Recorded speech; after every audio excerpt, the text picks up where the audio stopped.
ángeles anunciaron, diciendo: y será su nombre Jesús, porque Él salvará a su pueblo de sus pecados. Por lo tanto, Jesús significa Salvador. Y esta es la historia que se ha recreado, una estrella que alumbra. Jesús es la estrella resplandeciente.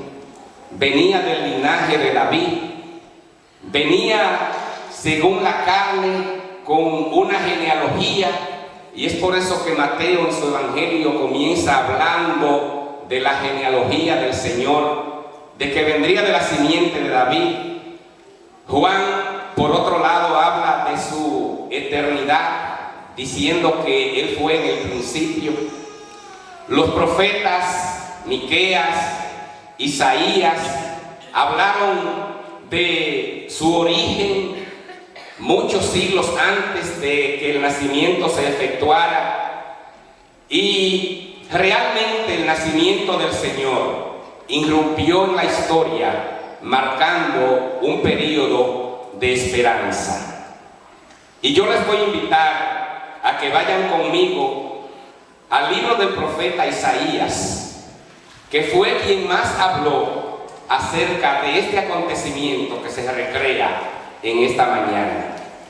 En el capítulo 9 del libro del profeta Isaías, habla de una manera explícita de lo que ocurrió, de la historia, de la esperanza que vendría a un mundo desesperado, un mundo que estaba en oscurantismo, un mundo que estaba en oscuridad. Es marcado por una historia interesante. Isaías capítulo 9 dice: no habrá siempre oscuridad para la que está ahora en angustia, tal como la aflicción que le vino en el tiempo que livianamente tocaron la primera vez a la tierra de Zabulón y a la tierra de Neftalí, pues al fin llenará de gloria el camino del mar, de aquel lado del Jordán, en Galilea de los gentiles. Verso 2: el pueblo que andaba en tinieblas vio gran luz. Los que moraban en tierra de sombra de muerte, luz resplandeció sobre ellos. Multiplicaste la gente y aumentaste la alegría. Se alegrarán delante de ti, se alegrarán en la siega, como se gozan cuando reparten despojos. Porque tú quebraste su pesado yugo y la vara de su hombro y el cetro de su opresor, como en el día de Madián. Porque todo calzado que lleva el guerrero en el tumulto de la batalla y todo manto revolcado en sangre serán quemados pasto de fuego. Porque esto habla ya de una historia que habría pasado. Saben que Israel, para el tiempo en que Isaías hace estos anuncios, estaba oprimido, vivían esclavizados. Israel, que era el hazmerreír de la historia, que había sido esclavo de tantas naciones, comenzando con Sirio, Caldeo, los medos, los persas, los griegos, terminando con el imperio romano. Todos ellos habían esclavizado al pueblo de Israel, y es por eso que Isaías irrumpe en la historia con unas palabras de esperanza. No habrá siempre oscuridad para la que está ahora en angustia. Ahora Israel estaba en angustia. Esa es la hora de Israel para el tiempo que el profeta Isaías escribe. ¿Y cuál es la esperanza que le espera a Israel, pero que también espera al mundo? Porque Israel tiene el privilegio de ser puerta para salvación, porque de alguna manera habría de nacer en algún lugar geográfico, iba a comenzar la historia, y eso es lo que ocurrió allá en Belén. Y la esperanza de esa que Isaías habla, de que no habrá para siempre oscuridad, es una esperanza alentadora para la iglesia de hoy. porque no hay siempre oscuridad para tu vida. No habrá para siempre tiniebla en tu alma, porque se inaugura una nueva esperanza en la vida, y es el anuncio de aquel que libertará, aquel que guiará, aquel que será luz en el mundo, aquel mismo que había anunciado que él mismo era la luz. Es la luz, es la estrella que brilla, él es alimento para el hambriento, él es el pan de vida. ¿Y cuál es la esperanza de la que Isaías habla? Versículo 6. 700 años antes de que esto ocurriera, dice Isaías: porque un niño nos es nacido, hijo nos es dado, y el principado sobre su hombro, y se llamará su nombre Admirable, Consejero, Dios fuerte, Padre eterno, Príncipe de paz. Son 5 títulos reales. Lo dilatado de su imperio y la paz no tendrá límite. Sobre el trono de David y sobre su reino, disponiéndolo y confirmándolo en juicio y en justicia desde ahora y para siempre. El celo de Jehová de los ejércitos hará esto. Porque Jehová Dios no se había olvidado de la promesa que le había hecho a Abraham y a su descendencia.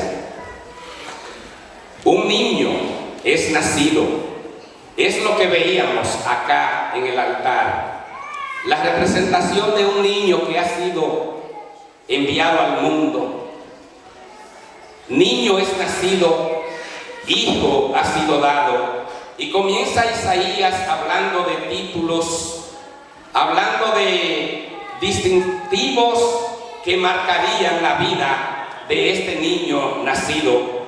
Su nombre será Admirable. Realmente provocó admiración en el mundo, en la gente. Vimos cómo la historia bíblica habla de que provocó admiración en los sabios. Tenía 12 años, y provoca admiración la sabiduría con la que este niño habla. Pero volviendo atrás a la historia del nacimiento, provoca admiración en los que le visitan, provoca admiración en los ángeles que cantan un gloria a Dios en las alturas, provoca admiración en los pastores que van al pesebre y visitan el niño recién nacido, provoca admiración en los sabios de Oriente que llevan ofrendas de valor, llevan lo que tenían, llevan oro, que significa su realeza. Habla de riqueza, la riqueza que trae a tu vida el invitar a Cristo a tu corazón, enriquece tu vida. Oro. Habla de incienso, que habla de su divinidad. El incienso era algo que perfumaba, era algo que se quemaba, era algo que provocaba olor. Pero habla también de la mirra, que implica sufrimiento. Aquel niño que un día nació humilde en un pesebre es el mismo que sería también crucificado, que teniendo sed le he puesto un hisopo con vinagre y hiel en su boca como para mitigar esa sed. Habla de dolor. La mirra habla de sufrimiento, habla de humillación.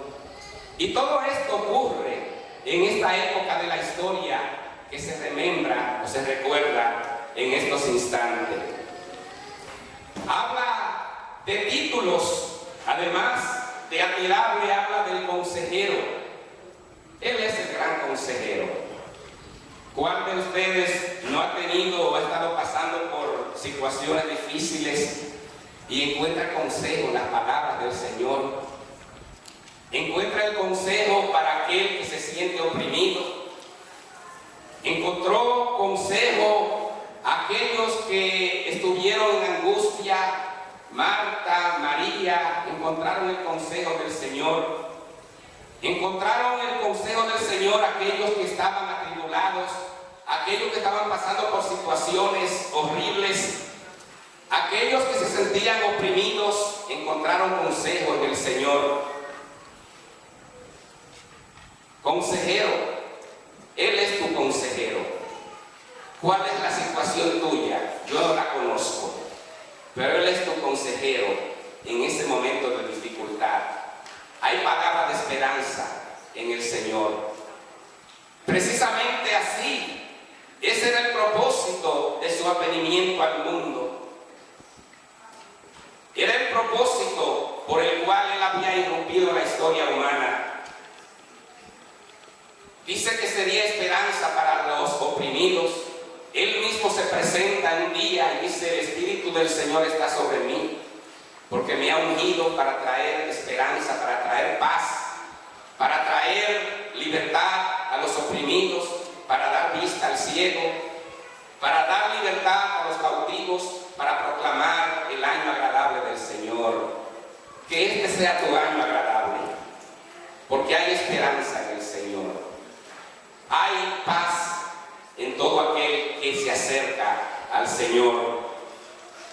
Habla del Dios fuerte. Se presenta a sí mismo como el Dios fuerte, lo cual implica su divinidad. Ese Dios hecho hombre es Dios irrumpiendo en la historia humana, porque Dios de muchas maneras se había revelado al mundo. Dice Hebreos capítulo 11 que Dios usó muchos métodos dentro de su soberanía, dentro de su sapiencia. Él se presentó de muchas maneras como el ángel de Jehová, como aquel figura de hombre que estaba en el foso de los leones. Había uno que tenía figura del Hijo del Hombre. Se presenta como el Cristo eterno, el que está y es partícipe de la creación cuando Dios dice hagamos. Él se presenta como la esperanza. Es aquel del que Juan, el evangelista, habla diciendo que Él es el eterno, que Él es en el principio, que Él es el que era con Dios y el que era Dios, que Él es partícipe de la creación, que todas las cosas fueron hechas por Él. Y todo esto se presenta para marcar un punto importante de la historia. Padre eterno es otro de los títulos que Isaías le da. Padre eterno, habla de su eternidad. Príncipe de paz. No hay paz fuera de Jesús. En medio de un mundo en crisis, Jesús mismo se presenta como el príncipe